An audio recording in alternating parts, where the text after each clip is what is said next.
Hey guys, welcome to PM Pathshala guys. आज हम discuss करेंगे the most important figure that is doctor B R Ambedkar ji को, क्योंकि guys आज उनका बर्थ डेट भी है। तो उनका डिस्कशन बनता है, क्योंकि ऐसी पर्सनैलिटीज़ के बारे में गाइस ज़रूर पढ़ना चाहिए जिन्होंने हमारे देश के लिए हमारी लाइफ में जो चेंज ला सकते हैं। तो आज सबसे पहले हम जब स्टार्ट कर रहे हैं डॉक्टर बी आर अम्बेडकर को, तो सबसे पहले गाइस हमारे क्या क्या टॉपिक्स होंगे। सबसे पहले इनका इंट्रोडक्शन देखेंगे, मेन आर्किटेक्चर जो जो भी है इनका कॉन्स्टिट्यूशन में, वो सब देखेंगे।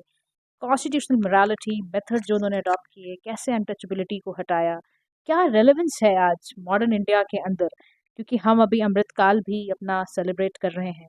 उस पूरे फेज़ में डॉक्टर अंबेडकर जैसी पर्सनालिटी का हमारी लाइफ में, हमारे देश के लिए क्या इंपॉर्टेंस है, वो डिस्कस करेंगे हम आज। अब देखो, पावर ऑफ अंबेडकर के बारे में देखो तो डेफिनेटली एक बहुत ही इंपॉर्टेंट विजनरी लीडर थे, सोशल रिफॉर्मर थे डॉक्टर बी आर अम्बेडकर। इनका अगर इंट्रोडक्शन पढ़ें हम बहुत ध्यान से अगर, तो देखो डॉक्टर बी आर अम्बेडकर जो थे, इनका पूरा नाम डॉक्टर भीमराव रामजी अम्बेडकर था। बहुत इंपॉर्टेंट आर्किटेक्ट थे हमारे इंडियन कॉन्स्टिट्यूशन के। इन्होंने हमारे कॉन्स्टिट्यूशन को पूरा ड्राफ्ट किया। एक अनटचेबल फैमिली में बॉर्न होने के बावजूद कौन पार्ट ऑफ महाराष्ट्र में कहीं पैदा हुए।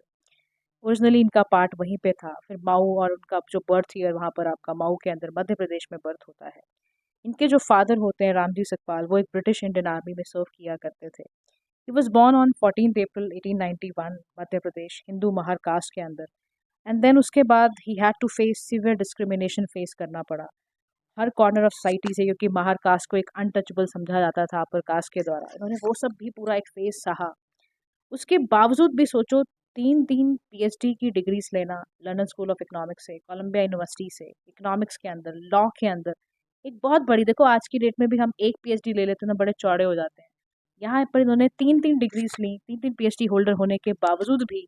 और उसके बावजूद भी ये सब कुछ सफरिंग्स करी। एक मौका भी था इनके पास कि ये रह सकते थे बाहर, इनको बहुत अच्छा एक पैकेज मिलता, बहुत अच्छी लाइफ इनको मिल सकती थी, लेकिन फिर भी इंडिया वापस आते हैं और एक वेल नोन तरीके से रहना और बहुत सारी तकलीफ़ों को सहते हुए। वरना देखो यार, कुछ कमी थी क्या? पॉलिटिकल लीडर थे, फिलोसोफर थे, राइटर थे, इकोनॉमिस्ट थे, स्कॉलर थे, सोशल रिफॉर्मर थे, पूरी लाइफ डेडिकेट कर दी अनटचेबिलिटी को एरेडिकेट करने के लिए। आज जो आप अनटचेबिलिटी से बाहर फेस करते हो कि नहीं है, वो इनकी एक बहुत बड़ी वजह थी कि हमारे पास इस तरह के लीडर्स थे। सोशल इनइक्वालिटी को इन्होंने हटाने का काम किया।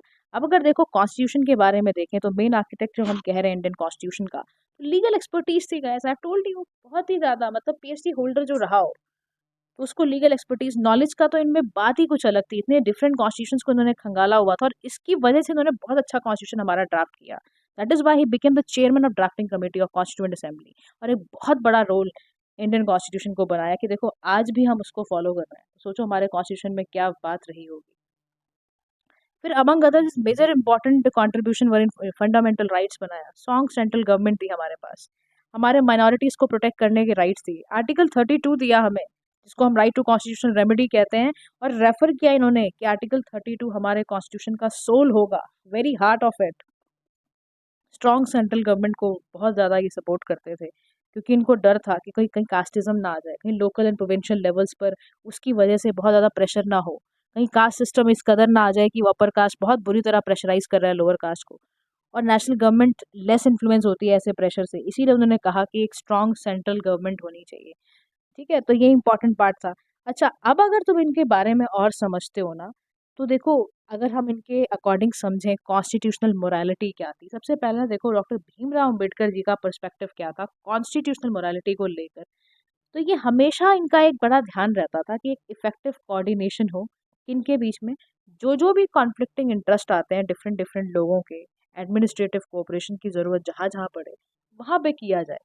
इनका बहुत ध्यान था कि किसी भी तरीके की कन्फ्रंटेशंस को बचाने के लिए हमें रियलाइज़ करना पड़ेगा कि हम आज हैं क्या। अकॉर्डिंग टू हिम, इंडिया किस बेसिस पर होना चाहिए? Society is divided on the basis of caste, religion and your language. और भी बहुत सारे फैक्टर्स हैं, लेकिन कॉमन मोरल कंपास यही सब था। ठीक है, ये मानते थे कि कॉन्स्टिट्यूशनल मोरालिटी में ये ज़रूरी है कि जो भी कॉन्फ्लिक्टिंग डिफरेंट डिफरेंट इंटरेस्ट लोगों के आ रहे हैं, उसको इफेक्टिव कोऑर्डिनेशन के साथ ज़रूर सॉल्व किया जाए। अगर देखो इनके अकॉर्डिंग डेमोक्रेसी के लिए इनके क्या प्रोविजंस थे। इनका बहुत फेथ था, बहुत डेमोक्रेसी की ये इज्जत करते थे और कहते थे कि डेमोक्रेसी होगी तो एक्चुअल वे ऑफ लाइफ है। इनका एक स्टेटमेंट है कि वेरी मच एम्फेसाइज कि democracy is a way of life.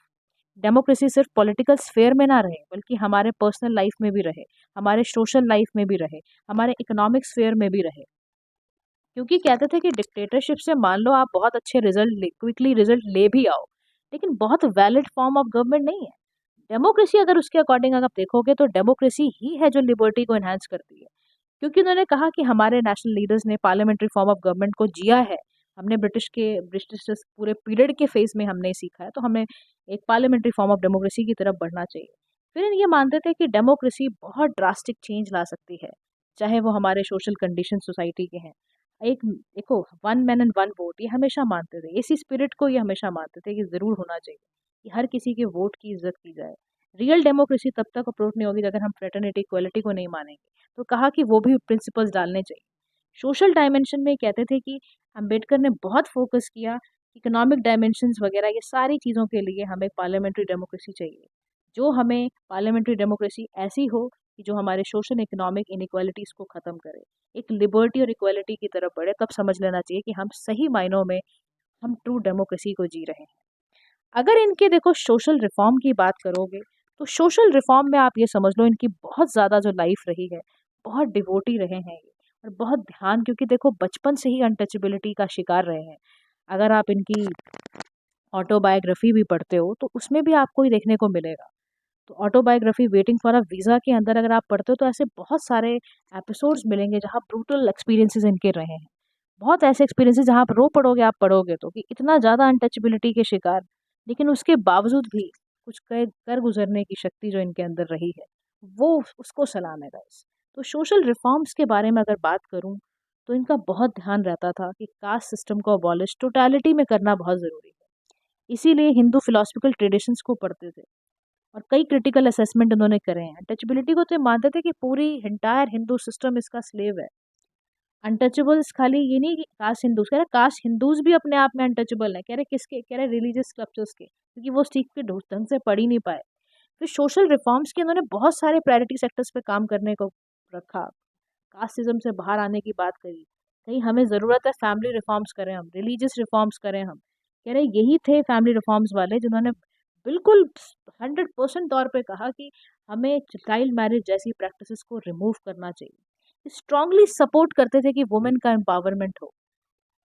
ये बहुत ज़्यादा सोचते थे कि राइट टू जो प्रॉपर्टी जैसी टाइप चीज़ें हैं, उसमें वुमेन का राइट टू प्रॉपर्टी ज़रूर होना चाहिए, जिसको रिजॉल्व किया गया हिंदू कोड बिल से। कास्ट सिस्टम पे बात करोगे तो कास्ट सिस्टम पर इनका बहुत ज़्यादा ध्यान रहता था कि कास्ट सिस्टम में हिंदू सोसाइटी स्टेगनेंट कर रही है, जिससे बहुत सारे हर्डल्स क्रिएट हो रहे हैं। तो कह रहे हैं कि ऐसा कास्ट सिस्टम क्या जो अनटचेबिलिटी वगैरह को लेकर आ जाए, जो ह्यूमन राइट्स और जस्टिस को ही खत्म कर दे, तो वो कास्ट सिस्टम कैसे अच्छा हो सकता है। फिर कह रहा देखो बहुत सारे इनके ना, इन्होंने बहुत सारे काम किए हैं कॉन्स्टिट्यूशनल मोरालिटी की अगर आप बात करते हो। कह रहा 1923 में इन्होंने बहिष्कृत हितकर्मी सभा उत्कर्ष वेलफेयर एसोसिएशन 1923 में स्टैब्लिश करा। बहुत डिवोटी थे कि देखो, अगर हम चाहते हो ना अनटचेबिलिटी से बाहर आना, तो एजुकेशन और कल्चर को बहुत ज़्यादा तक जाना चाहिए जो डाउन टूडन सेक्शन के लोग हैं। टेम्पल एंट्री नहीं मिलती थी। कालाराम टेम्पल से इन्होंने 1930 में अम्बेडकर साहब ने शुरुआत कराई। नासिक के अंदर है कालाराम टेम्पल। बहुत ज़्यादा इन्होंने स्ट्रगल किया है human right and social justice के लिए। डॉक्टर अंबेडकर जब थर्ड राउंड टेबल कॉन्फ्रेंस जो कि 1930 से 1932 के फेज में हो रही थी लंदन में, ये हर बार ही गए। इन्होंने कहा, इन्होंने अपना हमेशा व्यू रखा अनटचेबल्स के ऊपर। फिर उसके बाद ये कह रहे हैं कि देखो 1932 में जब गांधी जी ने प्रोटेस्ट किया कम्युनल अवार्ड सेपरेट इलेक्टोरेट्स के लिए, फास्ट रखा था गांधी जी ने, जिसकी वजह से उनको जेल भी हुई। येरवाड़ा सेंट्रल जेल में गए वो पूना के, और अल्टीमेटली पूना पैक्ट हुआ जिसमें गांधी जी ने अपना फास्ट पता है खत्म किया, और भीमराव अम्बेडकर जी थे जिन्होंने ठीक है उन्होंने कहा कि अब सेपरेट इलेक्टोरेट तो नहीं चाहिए, बट हाँ एक चीज़ हम इन्होंने ज़रूर मांग ली कि सर्टेन नंबर ऑफ सीट जो है वो स्पेसिफिकली डिप्रेस क्लास के लिए ज़रूर रिजर्व कर देनी चाहिए। फिर 1936 में B R Ambedkar independent labour party एक जगह बना रहे हैं। सेकेंड वर्ल्ड वॉर में भी हमारे लोगों को समझा रहे हैं 1939 में कि देखो इंडियन आर्मीज को ज्वाइन करो, ताकि हम डिफीट कर पाए नाजिज्म, जो हो सकता है एक तरह का फासिज्म ना बन जाए। फिर भारत रत्न अवार्ड 1990 में इनको मिल रहा है। 1956 के फेज में ये बुद्धिज्म से बहुत अट्रैक्ट होते हैं और अपना लास्ट राइटिंग लिखते हैं बुद्धा एंड इज धर्मा। बहुत कमाल का इन्होंने वो लिखा है। और बहुत सारे फेज देखो, भारत रत्न अवार्ड मिलना अपने आप में आप सोचो 1990 के फेज में मिल रहा है। ईयर ऑफ सोशल जस्टिस इनको मिलता है। इन द मेमोरी ऑफ रखा जाता है इनकी मेमोरी में। तो डॉक्टर बी आर अम्बेडकर का एक फाउंडेशन है गवर्नमेंट ऑफ इंडिया ने बनाया, जिसको सोशल जस्टिस का मेन काम ही यही है, प्रोग्राम एंड एक्टिविटीज को जो बी आर अम्बेडकर के आइडियोलॉजीज पे चलने वाली आइडियोलॉजीज पे काम कर रहे हैं। इनके अलावा बहुत सारे काम है, देखो मूक नायक करके एक वीकली मैगजीन है 1920 में आई, एनिलेशन ऑफ कास्ट इनके द्वारा लिखी गई है, अनटचेबल्स 1948 इनके द्वारा लिखी गई है। तो बहुत सारे काम इन्होंने किए हैं guys. Now the very important thing is which we are going to discuss about that is ऐसे कौन कौन से method doctor B R Ambedkar ने अडॉप्ट किए जिसकी वजह से हम कह सकते हैं उन्होंने अनटचेबिलिटी को दूर करने की बात कही। और देखो आज भी अगर आपको कहीं करता हुआ मिल जाए ना, या आपको कोई दिख जाए ऐसा जिसके साथ ऐसा हो रहा है, आज भी उस इनकी शिक्षाओं की आज भी रेलेवेंस है। देखो कितना अच्छा कोट ये लिख रहे हैं कि religion must mainly be a matter of principles only, it cannot be a matter of rules. कह रहा है देखो रिलीजन सिर्फ एक प्रिंसिपल देगा आपको, रूल मत बना के बैठ जाओ, क्योंकि अगर आपने उसको रूल में कन्वर्ट कर लिया ना तो आप रिलीजियस हो ही नहीं, फिर तो आपने बिल्कुल ट्रू रिलीजियस एक्ट के प्रिंसिपल्स को ही मार डाला। तो कहा कि देखो एक सेल्फ रिस्पेक्ट अपने अंदर क्रिएट करनी बहुत ज़रूरी है अमंग अनटचेबल्स। एक सेल्फ रिस्पेक्ट जरूर, देखो एक सेल्फ रिस्पेक्ट सभी के अंदर होनी चाहिए। अपने आप को अगर आप सेल्फ रिस्पेक्ट नहीं करोगे तो कहाँ से आपको बाहर वाले लोग कभी रिस्पेक्ट दे पाएंगे। तो इन्होंने बहुत ज़बरदस्त लोगों के आज भी देखो माइंडसेट को बदलने की कोशिश करी। सबसे बड़ा काम देखो एजुकेशन के लिए क्या कर रहे हैं ये। बाबा साहेब समझते थे कि नॉलेज एक लिबरेटिंग फोर्स है। नॉलेज वो शेरनी का दूध है गाइस जो आपको डिग्रेडेशन से बचा देगा। और देखो उस वक्त आप समझते ही हो कि degradation of untouchable was that they were denied the advantage of education. सोचो क्या हाल थे अनटचेबल्स के लिए कि एजुकेशन नहीं मिल पा रही है। He criticise the British for not doing enough, उन्होंने कुछ किया ही नहीं लोअर कास्ट के लिए। इन्होंने बहुत समझाया, मतलब बहुत ज़्यादा बी आर अम्बेडकर जी का ये कहना था कि सेक्युलर एजुकेशन क्यों नहीं हो सकती, सभी में liberty and equality among the students क्यों नहीं हो सकती, क्योंकि उन्होंने फेस किया था ये सारी चीज़ें कि वो और बच्चों की तरह सीट पे बैठ के नहीं पढ़ सकते थे, वो एकदम क्लास के कॉर्नर में जाके पढ़ रहे हैं, स्कूल का पानी नहीं पी सकते, किसी को टच नहीं कर सकते, ये सब झेला है उन्होंने, छुआछूत। फिर इन्होंने कहा कि एजुकेशन आएगी तो इकोनॉमिक प्रोग्रेस होगा। He wanted untouchables to free themselves from the bondage of village community और ट्रेडिशनल जॉब्स को छोड़ो, नई स्किल सीखो, नए प्रोफेशंस में आओ, सिटीज में मूव करो, इंडस्ट्रियलाइजेशन के फायदे लो। तो इनका बहुत ज़्यादा माइंडसेट ऐसा चाहते थे कि ब्रॉड माइंडसेट से हम आगे बढ़ें। फिर पॉलिटिकल स्ट्रेंथ की बात हो रही है कि अनटचेबल्स के लिए चाहते थे कि पॉलिटिकली रिप्रेजेंट करें, सेफ गार्ड करें, न्यू ऐसी एमेंसिपेटरी पॉलिसीज लेकर आए जो अनटचेबल्स जो भी आज तक लोअर कास्ट कैटेगरी में रह गए उनको इससे दूर करा जाए, उनकी स्ट्रेंथ बढ़ाई जाए। फिर चौथी चीज़ कह रही है कन्वर्जन कहा जा रहा है। तो व्हेन ही रियलाइज कि Hinduism is not doing anything तो इनको लगा बुद्धिज्म इससे बेटर आइडिया है, क्योंकि बुद्धिज्म में ह्यूमैनिटी वाली प्रैक्टिस हो रही है, spirit of equality and fraternity वाली बात हो रही है। इन्होंने अब एक बड़ा अच्छा स्टेटमेंट बोला कि I am reborn rejecting the religion of my birth, I discard the religion जो डिस्क्रिमिनेट करता है, आदमी को आदमी से दूर रखता है, जो इन्फीरियर समझता हो, सोशल लेवल पर, एजुकेशन लेवल पर, मटेरियल लेवल पर, नई तरह की लाइवलीहुड। ना देखो रिलीजन वही अच्छा ना जो इन सारी चीज़ों को आपको एक अपलिफ्टमेंट दे। तो इन्होंने बहुत कोशिश करी, इसलिए इन्होंने कन्वर्ट कर लिया अपना रिलीजन, बुद्धिज्म की प्रैक्टिस में चले गए। एज आई टोल्ड यू 956 में इन्होंने ज्वाइन करा।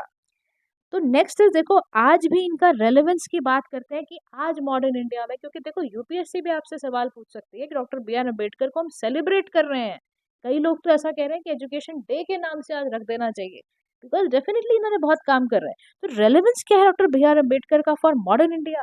कह रहे देखो इनका सबसे बड़ा रेलेवेंस पता है क्या है कि कास्ट बेस्ड इनइक्वालिटी को उन्होंने हटाया है, प्रो पीपल पॉलिसीज अपनाई है, ऐसे काम करें जिसकी वजह से देखो कई लोग, अगर आपने हिस्टोरियन आरसी गुहा को पढ़ा हो ना, वो यूनिक एग्जाम्पल के फॉर्म में इनको यूज करते हैं कि उन्होंने सक्सेसफुली बहुत अच्छे से सोशो इकोनॉमिक चैलेंजेस को, डॉक्टर बी आर अम्बेडकर, चाहे वो कास्टिज्म हो, कम्युनलिज्म हो, जेंडर इनक्वालिटी को बहुत ढंग से अगर हम अम्बेडकर स्पिरिट को पढ़ लेते हैं तो यानी कि हम इन प्रॉब्लम्स को भी बहुत अच्छे से डील कर पाएंगे।